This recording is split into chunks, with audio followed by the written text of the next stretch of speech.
ایک دن اخبار میں ایک غلط خبر شائع ہوئی۔ موت کا تاجر مر گیا مگر وہ زندہ تھا، اور اس دن اس نے اپنی تقدیر بدلنے کا فیصلہ کیا اور دنیا کے سامنے ایک ایسا اعزاز متعارف کروایا جسے حاصل کرنے کے لیے امریکی پریزیڈنٹ کی بار بار Stopped 5 wars in the last 6 months. I've ended 6 wars, and I thought this maybe would be the easiest one. What we've done, including stopping 7 wars. I've stopped 7 wars. I've solved 7 wars. I settled 7 wars. I ended 7 wars. I stopped 7 wars.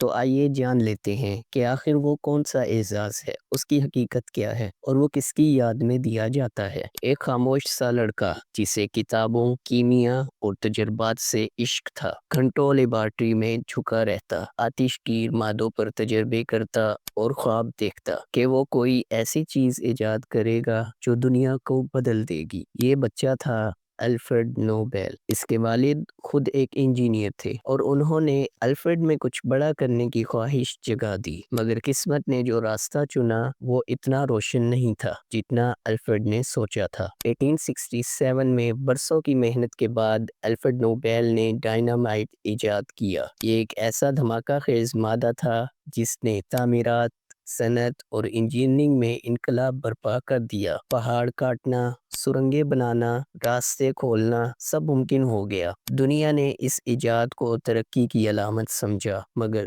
جلد ہی یہ آلہ جنگ کے میدانوں میں پہنچ گیا۔ اب وہی ڈائنامائٹ جو ترقی کے لیے بنایا گیا تھا انسانوں کی تباہی کا ذریعہ بننے لگا۔ 1888 میں ایک روز ایک فرانسیسی اخبار نے غلطی سے ایک خبر شائع کر دی جس کی سرخی تھی موت کا تاجر الفریڈ نوبل مر گیا۔ در حقیقت مرنے والا اس کا بھائی تھا، مگر نوبل کے لیے یہ خبر گہرے صدمے کا باعث بنی۔ دنیا نے اسے ایک قاتل اور دولت کے پجاری کے طور پر دیکھنا شروع کر دیا۔ یہ لمحہ اس کی زندگی میں ایک دلچسپ موڑ لایا۔ وہ سوچنے لگا، اگر واقعی ہی آج میں مر گیا ہوتا تو دنیا میرے بارے میں کیا سوچتی؟ یہ سوال اس کے دل میں گونجتا رہا۔ 1895 میں الفریڈ نوبل نے اپنی وصیت لکھی۔ اس وصیت میں اس نے تحریر کیا، میری دولت ان لوگوں کو انعام کے طور پر دی جائے جو انسانیت کے لیے سب سے زیادہ فائدہ مند کام سر انجام دیں۔ یہ وصیت غیر معمولی تھی کیونکہ نوبل نے اپنے وارثوں کو نہیں، پوری انسانیت کو اپنا وارث بنایا۔ اس وصیت کے 1 سال بعد ہی الفریڈ نوبل کی موت ہو گئی۔ اس کے مرنے کے بعد اس کی جائیداد سے ایک مستقل فنڈ قائم کیا گیا جس سے ہر سال انعامات دیے جانے لگے۔ یوں ایک ایسا شخص جسے دنیا موت کا تاجر کہتی تھی، دنیا کے لیے امید کا نشان بن گیا۔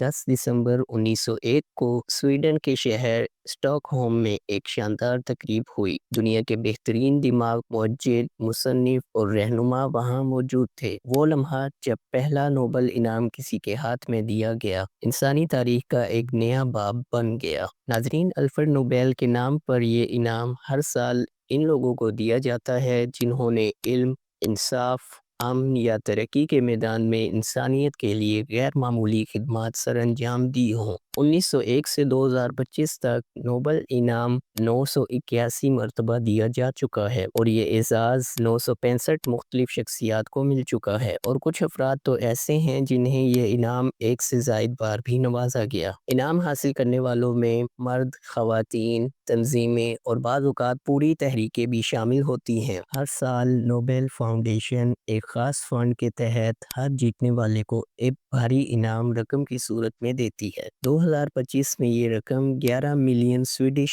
کرونر رکھی گئی جو تقریباً 1 ملین امریکی ڈالر بنتی ہے۔ اگر پاکستانی روپے میں حساب لگایا جائے تو یہ رقم تقریباً 28 کروڑ روپیہ بنتی ہے، لیکن اصل اعزاز اس رقم میں نہیں بلکہ اس عزت میں ہے جو دنیا کے ہر کونے سے ملتی ہے۔ ناظرین، نوبل انعام 6 میدانوں میں دیا جاتا ہے: physics, chemistry, physiology, medicine, literature, peace اور اکنامک سائنسز۔ پاکستان کے حصے میں اب تک 2 عظیم نام آئے ہیں جنہیں نوبل انعام سے نوازا گیا، جن میں پہلا نام آتا ہے ڈاکٹر عبدالسلام کا۔ ڈاکٹر عبدالسلام 1979 میں فزکس کے شعبے میں نوبل انعام حاصل کرنے والے پہلے مسلمان سائنسدان تھے۔ ان کی تحقیق نے الیکٹرو ویک تھیوری کو ثابت کیا جس نے کائنات کے بنیادی ذرات کے راز کھولنے میں انقلاب برپا کیا، اور دوسری شخصیت جنہیں نوبل انعام دیا گیا ملالہ یوسفزئی تھیں۔ ملالہ یوسفزئی کو 2014 میں پیس کے نوبل انعام سے نوازا گیا۔ اس نے لڑکیوں کی تعلیم کے حق کے لیے گولیوں کا سامنا کیا مگر اپنی آواز خاموش نہیں ہونے دی۔ وہ نوبل جیتنے والی سب سے کم عمر ترین شخصیت بھی ہیں۔ یہ دونوں شخصیات اس بات کا ثبوت ہیں کہ علم اور ہمت کی کوئی سرحد نہیں ہوتی۔ ناظرین، الفریڈ نوبل نے مرنے کے بعد جینا سیکھا۔ اس نے اپنی ایجاد کی سزا کو خدمت کا اعزاز بنا دیا۔ دنیا میں بہت سے لوگ ایسے ہیں جو کامیابی کے خواب تو دیکھتے ہیں لیکن نوبل پرائز